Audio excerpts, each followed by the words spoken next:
Bab 17, Manusia dan Sifat Wajar dari Tao. Pada dahulu kala, yaitu zaman yang pertama, rakyat tak mengetahui apakah yang membuat kepala mereka. Mereka hanya mengetahui raja, tetapi tidak mengetahui siapa saja mereka. Pada zaman kedua, rakyat menghormati dan memuji pada rajanya. Setelah sampai pada zaman ketika rakyat takut pada rajanya, pada zaman keempat rakyat memandang rendah dan menghina rajanya, kejujuran semakin berkurang hingga kepercayaan tak ada lagi. Sebaliknya, pemerintahan dari raja yang bijaksana begitu sempurna karena sang raja selalu berhati-hati dalam membicarakannya, menjalankan pekerjaannya untuk kepentingan rakyat, bukan untuk kepentingan diri sendiri. Meskipun demikian tidak membanggakan pahalnya sehingga rakyat tidak dapat mengetahui dan menganggap kemakmuran ini terjadi dengan sewajarnya. Bab 18, kebaikan ditonjolkan setelah Tao lenyap. Bila Tao atau sifat wajar dilalaikan, muncullah istilah kebaikan dan kebenaran. Setelah ada orang-orang yang cerdik dan pandai, muncullah di dunia ini segala kepalsuan. Bila di dalam lingkungan keluarga tidak ada keharmonisan, muncullah istilah bakti dan cinta mencintai antara bapak dan anak. Bila negeri dalam kekalutan, muncullah menteri yang setia. Bab 19, hidup sewajarnya sesuai dengan Tao. Hapuskanlah dan buanglah istilah kesucian dan kebijaksanaan supaya rakyat memperoleh faedah berlipat ganda. Hapuskanlah dan buanglah istilah cinta kasih dan kebajikan supaya rakyat dengan sewajarnya kembali pada perilaku bakti dan saling mencintai. Hapuskanlah dan buanglah segala akal muslihat dan nafsu keserakahan.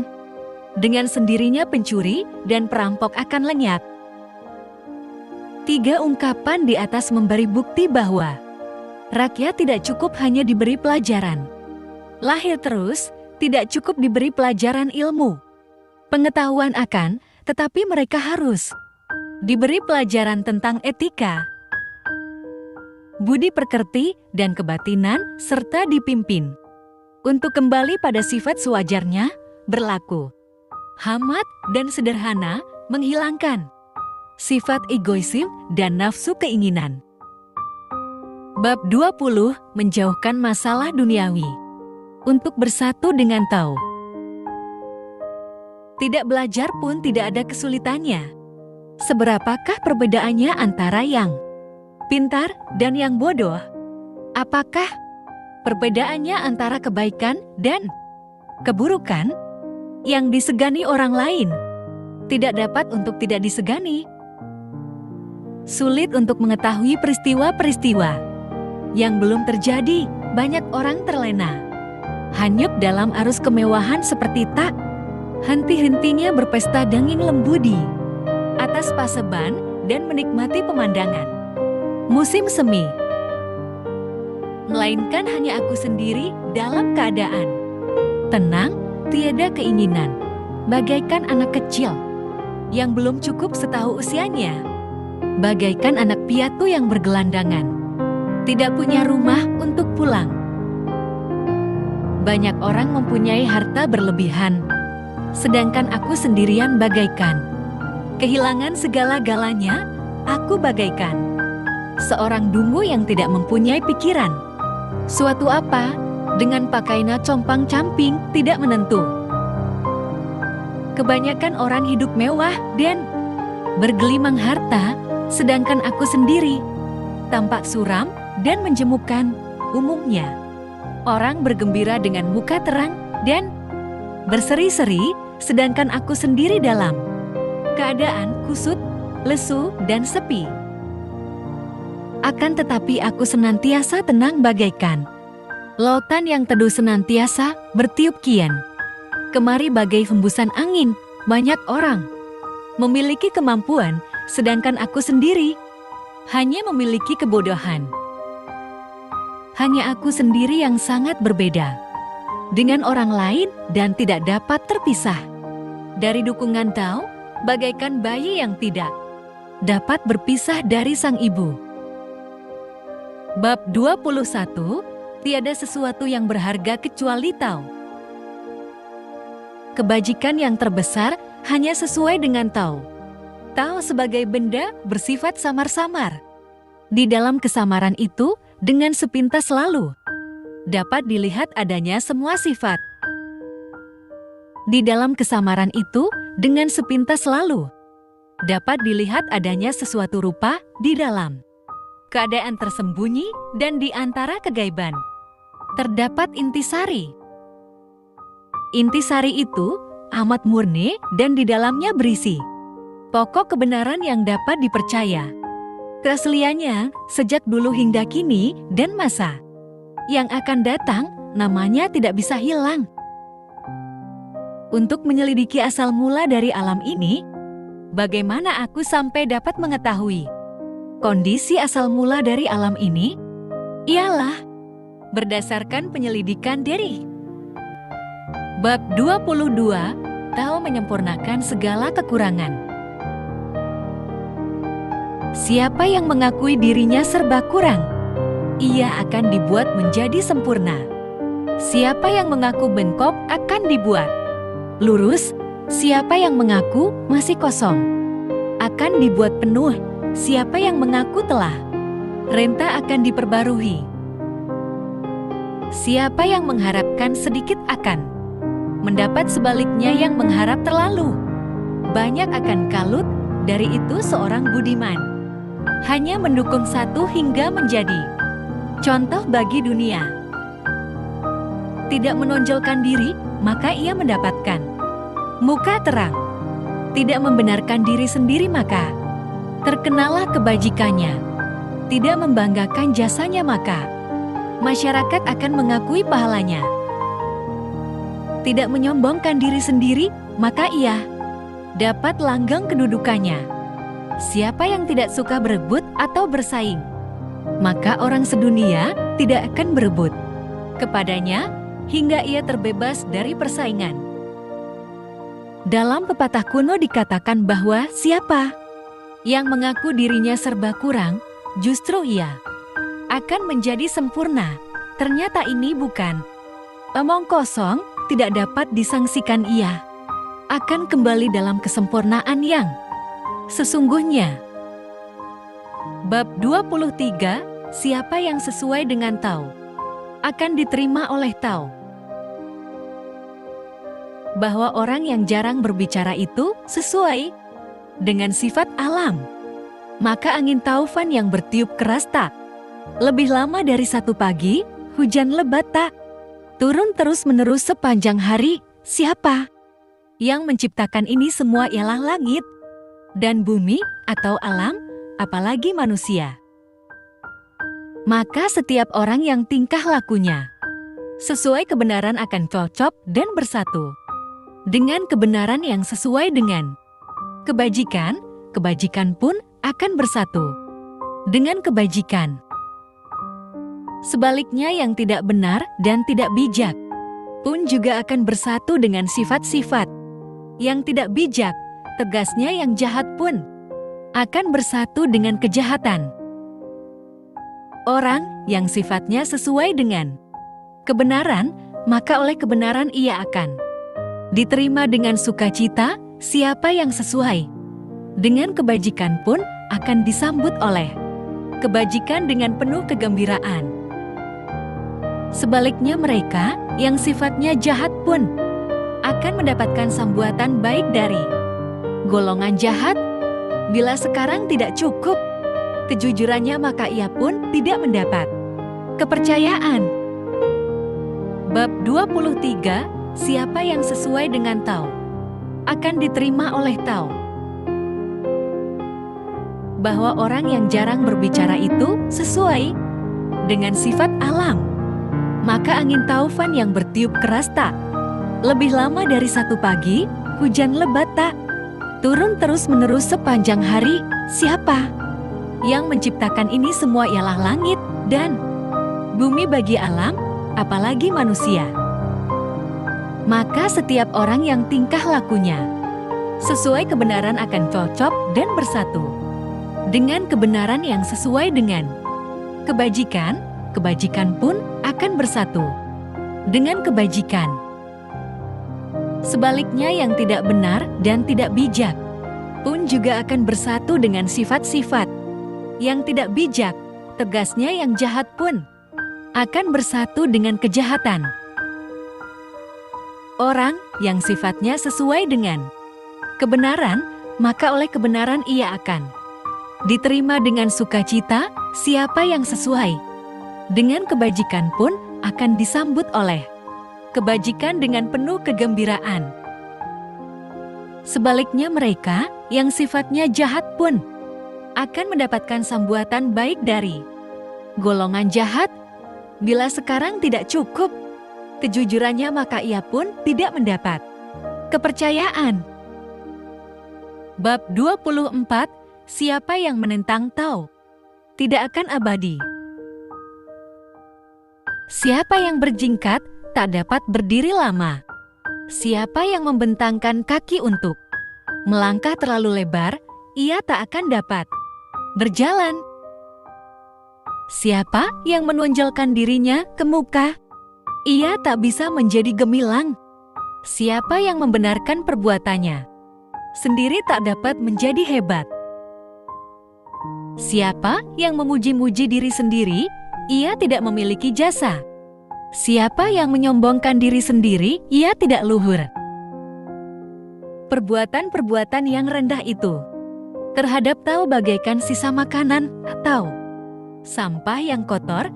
Ini adalah yang terburuk di antara benda-benda, maka orang yang mengutamakan Tao tidak suka memakai. Bab 25. Tao adalah ibu dari langit. Ada satu benda yang sifatnya samar, namun menjadi pencipta dari segala benda di seluruh semesta alam ini. Ia sudah ada terlebih dahulu sebelum ada langit dan bumi. Sifatnya suci dan kosong. Ia berdiri sendiri dan tidak berubah, langgeng dan abadi, mengelilingi dan meliputi semuanya dengan tanpa berhenti dan tak ada akhirnya, sehingga dapat dikatakan ibu dari semesta alam. Aku tak mengetahui namanya, aku catat dan menyebutnya Tao. Dari sifatnya yang demikian itu, terpaksa aku namakan ia Maha Besar, karena Maha Besar dapat mencapai di mana-mana, dapat di mana-mana, maka dikatakan jauh, karena jauh maka di mana ia pergi, ia pun dapat kembali pula.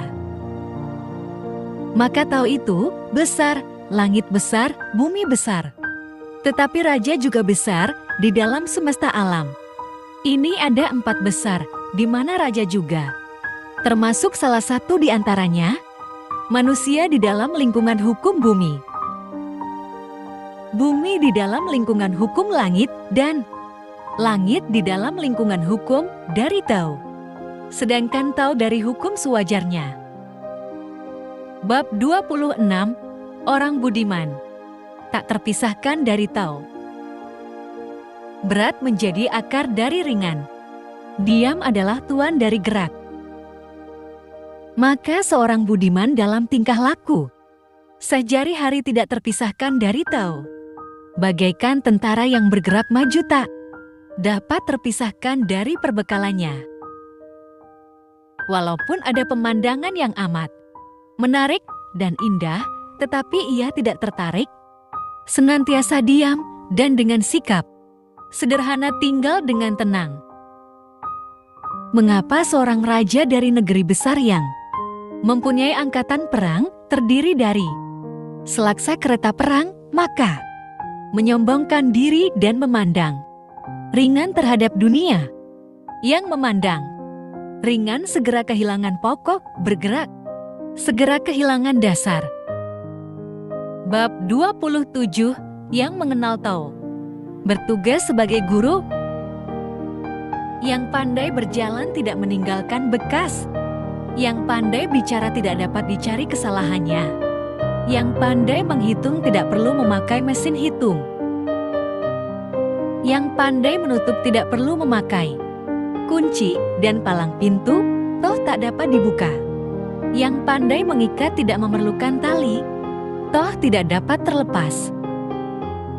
Oleh sebab itu, seorang kebatinan pandai menolong orang dan tidak mengabaikan sesama umat. Demikian pun beliau pandai pula menolong makhluk, maka tidak mensia-siakan mereka. Inilah yang dikatakan waspada akan jalannya Tao.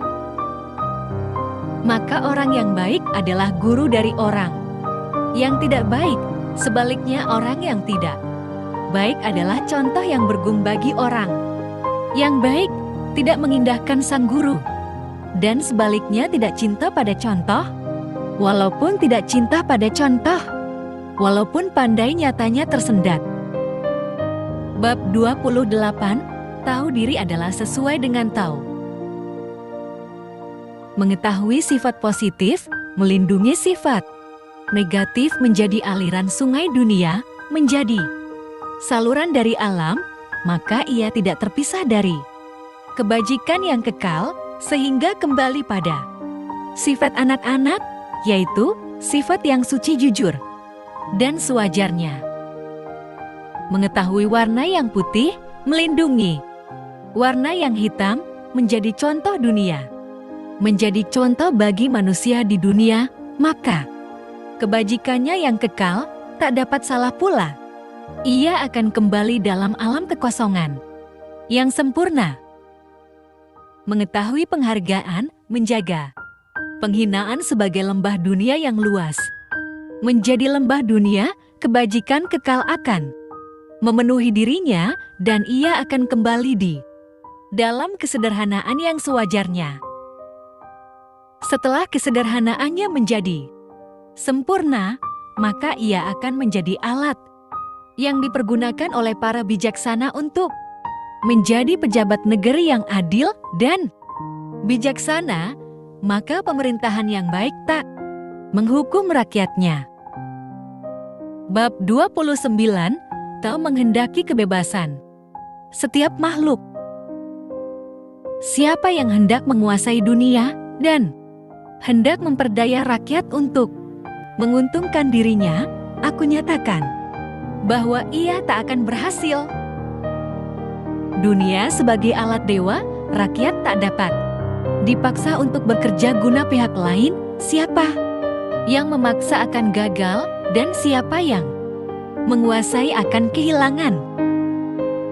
Maka benda-benda bermacam-macam sifatnya, ada yang jalan, ada yang mengikuti, ada yang menyedot, dan ada yang mendiup, ada yang kuat, ada yang lemah, ada yang dalam keadaan patah, dan ada yang dalam keadaan runtuh.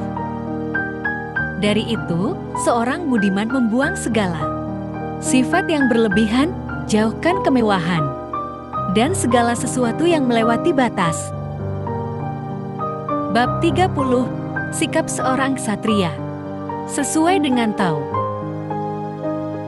Raja yang mengayomi rakyat seluruh negerinya dan sesuaikan dirinya dengan Tao, tak akan menggunakan kekuatan tentaranya untuk menaklukkan manusia di seluruh dunia. Perbuatannya sangat baik, maka ia pun memperoleh pembalasan baik juga. Di mana bala tentara ditempatkan, di situ tanahnya akan dipenuhi kerimbunan alang-alang dan duri.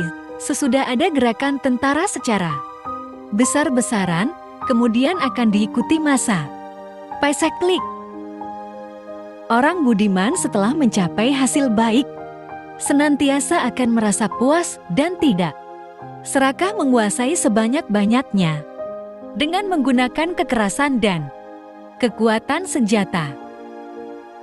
Setelah berhasil tidak mengandalkan kegagahannya, setelah berhasil tidak membanggakan pahalanya, Setelah berhasil, tidak menyombongkan dirinya.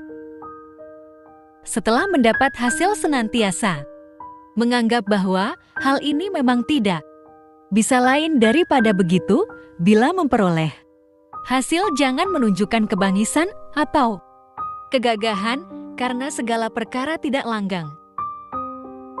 Siapa yang satu kali mencapai puncak dari kekuatannya akan selaksanya menjadi tua dan menjadi lemah.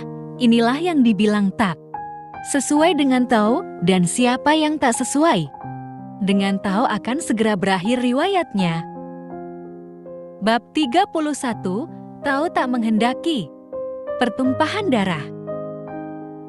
Betapa indahnya alat perang itu, namun tak membawa kebahagiaan bagi umat manusia di dunia. Ini adalah paling jahat di antara benda-benda, maka bagi orang yang mengutamakan tahu tak suka memakainya. Orang yang luhur budinya berkedudukan di sebelah kiri, panglima perang memuliakan kedudukan di sebelah kanan. Alat-alat perang itu bukanlah alat yang membawa kebahagiaan, maka dari itu bukan alat-alatnya seorang budiman. Kalau terpaksa menggunakan alat-alat perang, itu harus mengutamakan kesederhanaan, sedapat mungkin menggunakan secara minim. Meskipun memperoleh kemenangan tidak memandang sebagai suatu keindahan atau kehebatan. Barang siapa memandang kemenangan sebagai keindahan, berarti ia gemar membunuh pada sesamanya. Perbuatan baik dan urusan yang membawa bahagia mengutamakan kedudukan di sebelah kiri, sebaliknya perbuatan dan yang mendatangkan malapetaka mengutamakan kedudukan sebelah kanan. Pada waktu angkatan perang disiapkan, panglima curang berkedudukan di sebelah kiri, sedangkan panglima yang luhur berdudukan di sebelah kanan. Peribahasa mengatakan bahwa setiap dilakukan upacara pelantikan panglima perang adalah merupakan upacara dari kematian. Pembunuhan pada sesama manusia secara besar-besaran membangkitkan ratap tangis yang sangat memilukan hati. Kemenangan perang senantiasa diikuti dengan upacara kematian.